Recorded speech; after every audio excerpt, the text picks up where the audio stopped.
हम तीन मूलभूत आयामों की बात कर रहे हैं जिनके बिना अस्तित्व में कुछ नहीं हो सकता। बस तीन मूलभूत शक्तियां, तीन मूलभूत गुण इतना बड़ा खेल खेल रहे हैं। ये केवल सतह पर अलग हैं, भीतर गहराई में सब कुछ एक ही है। तो आधुनिक वैज्ञानिक अपनी ही भाषा में कह रहे हैं कि शिव हर चीज को एक साथ थामे हुए हैं।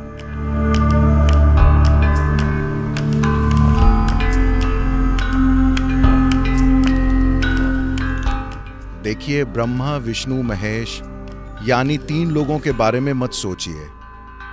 एक बादलों पर तैर रहा है, दूसरा पहाड़ की चोटी पर बैठा है, तीसरा कुछ और कर रहा है। हम तीन लोगों की बात नहीं कर रहे। हम तीन मूलभूत आयामों की बात कर रहे हैं जिनके बिना अस्तित्व में कुछ भी नहीं हो सकता। अगर आप इन कहानियों को काफी नजदीक से देखें तो ब्रह्मा सृजन की शक्ति है। क्या अस्तित्व में सृजन है? बेशक। विष्णु रखरखाव हैं। Is maintenance happening? I'm not talking about Delhi, I'm talking about creation. क्या रखरखाव हो रहा है? मैं दिल्ली की बात नहीं कर रहा, मैं सृष्टि की बात कर रहा हूं। क्या रखरखाव हो रहा है? बेशक विनाश भी होता है ना? आपके शरीर के अंदर अभी करोड़ों कोशिकाएं मर रही हैं, करोड़ों नई कोशिकाएं बन रही हैं और अरबों का रखरखाव किया जा रहा है ना? तो आप इन तीन शक्तियों की अभिव्यक्ति हैं, और ये धरती भी, और ये सौर मंडल भी, और ये पूरी सृष्टि भी, ये इन्हीं तीन पहलुओं की एक अभिव्यक्ति है: सृजन, रखरखाव और विनाश। शायद आपको शिव से थोड़ा लगाव हो गया है और आप थोड़े विनाशकारी हो गए हैं, पर सभी तीन किसी न किसी अनुपात में काम कर रहे हैं और यही पूरे ब्रह्मांड का आधार है। और स्थूल में भी यही तीन शक्तियां हैं, सूक्ष्म में भी यही तीन शक्तियां हैं, एटम यानी परमाणु में भी यही तीन शक्तियां हैं, और ब्रह्मांड में भी यही तीन शक्तियां हैं। ये एक बहुत ही सरल सी सृष्टि है। बस तीन मूलभूत शक्तियां, तीन मूलभूत गुण इतना बड़ा खेल खेल रहे हैं। बहुत बड़ा खेल है ना? बहुत ही बड़ा है ना? बहुत ही बड़ा खेल। बस तीन शक्तियां। शानदार काम हो रहा है सिर्फ तीन के साथ। तो ये तीन हैं, पर अगर आप पर्याप्त गहराई में जाते हैं तो ये बस एक हाथ है। इसी तरह ये सिर्फ एक है। हर जगह आप एक त्रिशूल देखते हैं। ये मत सोचिए ये कोई हथियार है।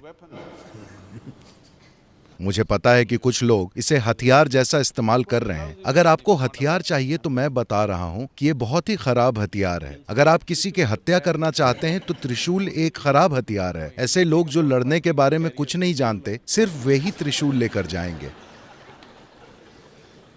बताइए हाँ या ना? क्या आप किसी को भी कोंच सकते हैं इस तरह के त्रिशूल से? त्रिशूल कोई हथियार नहीं है, ये एक प्रतीक है। अब शिव एक त्रिशूल लेकर चलते हैं इसलिए नहीं कि वे आपसे लड़ना चाहते हैं। उनके बेटे एक भाला रखते हैं, वो लड़ाई का हथियार है। वे लड़ते रहे। कार्तिकेय लगातार लड़ते रहे।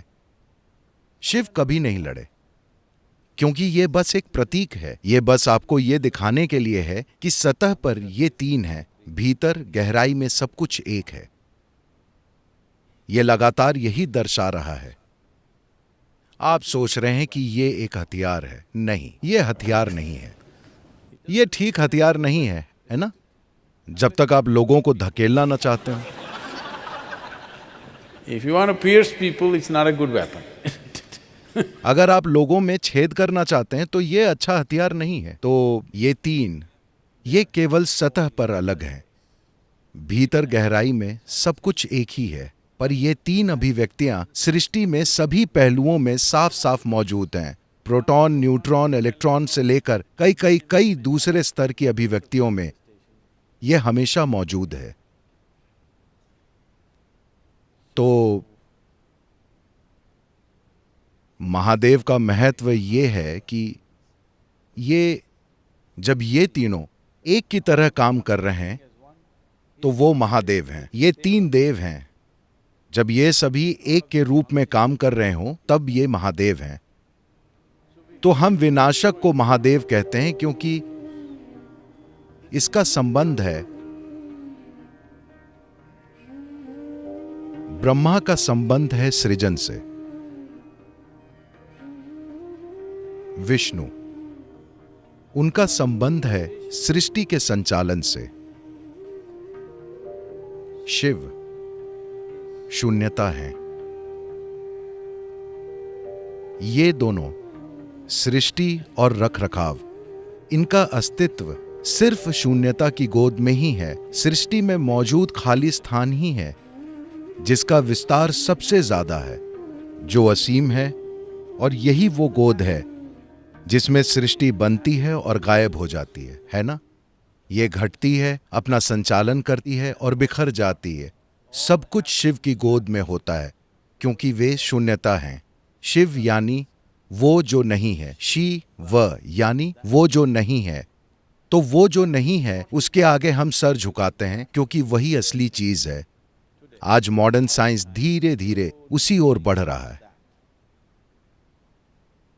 कुछ समय पहले तक वे मानते थे कि इलेक्ट्रोमैग्नेटिक फोर्सेस और न्यूक्लियर फोर्सेस और ग्रेविटी ही सब कुछ है। अब जैसे जैसे वे और गहराई में जाते जा रहे हैं, क्या आपको पता है मॉडर्न साइंस में आज भी ग्रेविटी की कोई व्याख्या नहीं है। आइजैक न्यूटन ने सिर्फ आपको यह बताया कि सेब नीचे गिरता है, जिसे हर गांव का लड़का जानता था। सौभाग्य से वो नीचे गिरता है, ऊपर नहीं जाता। उन्होंने इसकी कोई व्याख्या नहीं दी, कोई गणितीय आधार नहीं दिया। बस उन्होंने कहा कि ये नीचे गिरता है और कुछ नहीं। और तब से वे पता लगाने की कोशिश करते रहे हैं। उन्हें कम से कम दूसरी शक्तियों के बारे में पर्याप्त जानकारी है। ग्रेविटी एक ऐसी चीज है जिसने मॉडर्न साइंस को झकझोर दिया है। वो ये पता नहीं लगा पा रहे हैं कि ग्रेविटी इस तरह से क्यों काम करती है। तो आज वे व्याख्या दे रहे हैं कि एक समय था जब वे मानते थे कि सूरज की ग्रेविटी सभी ग्रहों को एक साथ थामे हुए है, किसी और चीज की ग्रेविटी सभी आकाश गंगाओं को एक साथ थामे हुए है। अब वे कह रहे हैं कि हर जगह कोई डार्क फोर्स यानी काली शक्ति मौजूद है। विवरण की कमी की वजह से, क्योंकि वे उसका कोई भी गुण नहीं जानते, वे उसे एक डार्क फोर्स कह रहे हैं। और ऐसा लगता है कि यही डार्क फोर्स हर चीज को उसकी जगह पर थामे हुए है। उन्हें नहीं पता कि इस शक्ति की प्रकृति क्या है। इसे डार्क एनर्जी या डार्क फोर्स कहा जाता है। ये डार्क एनर्जी, पता है, हम शिव को हमेशा द डार्क वन कहते हैं। उन्हें हमेशा द डार्क वन कहा जाता है। उनकी रात महीने में सबसे डार्क यानी काली रात होती है। तो आधुनिक वैज्ञानिक अपनी ही भाषा में कह रहे हैं कि शिव हर चीज को एक साथ थामे हुए है। अब मैं नहीं चाहता कि आप एक आदमी की कल्पना करें जो वहां बैठकर हर चीज को साथ थामे हुए है। ये ऐसा नहीं है। शिव यानी वो जो नहीं है, और वो जो नहीं है उसे सबसे ऊंचा माना जाता है क्योंकि वो जो नहीं है वही सृष्टि में सबसे बड़ी अभिव्यक्ति है कि नहीं? अगर आप ऊपर आसमान में देखें, क्या आप कभी देखते हैं? क्या आप कभी देखते हैं? ठीक है, मुझे आप पर भरोसा है। तो अगर आप आसमान में देखते हैं, चूंकि आपकी आंखें एक खास तरीके से बनी हैं, आपको लगेगा कि आसमान तारों से भरा है। यह हकीकत नहीं है। वहां सबसे बड़ी चीज है खाली अंधकार, है ना? जो आकाश गंगाएं आप वहां देखते हैं वे तो बस छोटे छोटे बिंदु हैं, बाकी का विशाल विस्तार शून्य है ना? तो उसे ही हम शिव कह रहे हैं। पर इसके कई पहलू हैं। ऐसा इसलिए है क्योंकि हम एक देशी भाषाओं वाली संस्कृति हैं, क्योंकि हमें पता है कि अस्तित्व के कोई हिस्से नहीं हैं। क्या आपको लगता है कि सौर मंडल और बाकी की आकाश गंगा के बीच कोई सीमा रेखा है? नहीं। क्या एक आकाश गंगा और दूसरी आकाश गंगा के बीच कोई सीमा रेखा है, एलओसी? ऐसी कोई चीज नहीं है। इस अस्तित्व में कोई हिस्से नहीं है। तो हम एक देशी भाषाओं वाली संस्कृति हैं जहां इसके कोई हिस्से नहीं है। तो अगर मैं शिव की बात कर रहा हूं, जब मैं कहता हूं शिव, तो आपको पहचानना होगा कि मैं कौन से शिव की बात कर रहा हूं। मैं कहता हूं शिव और असीम शून्यता की बात करता हूं। मैं कहता हूं शिव और आदि योगी की बात करता हूं। मैं कहता हूं शिव और मैं उस मजदूर की बात कर रहा हूं जो अभी सड़क पर चल रहा है, जिसका नाम शिव है। ये सभी चीजें हम एक ही समय पे करते हैं और यही कारण है कि अगर हम ऊपर असीम शून्यता की ओर देखें तो हम वही चीज करते हैं। अगर हम आदि योगी की ओर देखें तो हम वही चीज करेंगे। अगर मजदूर शिव यहां आसपास चल रहा है, शायद वो अनपढ़ हो, शायद वो बहुत सारी चीजें हों या कुछ भी ना हो, तब भी हम वही चीज करेंगे, क्योंकि हम जानते हैं कि हमने सोचा कि जिस डार्क एनर्जी की आप बात कर रहे हैं, शिव के इसे थामे बिना इस शरीर में भी अखंडता नहीं रहेगी, ये फट पड़ेगा। तो जब मैं आपकी ओर देखता हूं, मैं वही चीज करता हूं। देखिए, मैं चाहता हूं कि आप समझें कि ये एकमात्र ऐसी जगह है जहां ऐसी चीज मौजूद है। आप इसे अनजाने में कर रहे हैं, इसलिए इसका कोई मतलब नहीं है। आप अपने देवताओं के साथ जो करते हैं वही आप सबके साथ कर रहे हैं, है ना? ये व्यक्ति शायद नहीं जानता हो कि उसकी रचना का स्रोत क्या है, पर मैं उसे पहचानना चाहता हूं।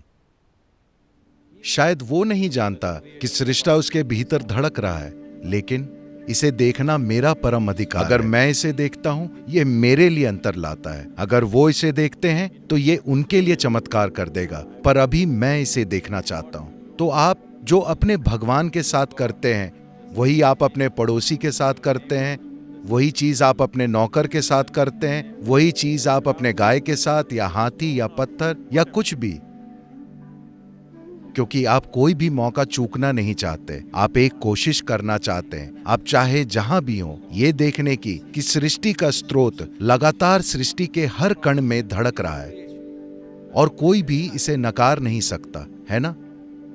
मॉडर्न साइंस भी नकार नहीं सकती कि सृष्टि का जो स्रोत है वो एक छोटे से अदृश्य एटम में भी कार्य कर रहा है कि नहीं?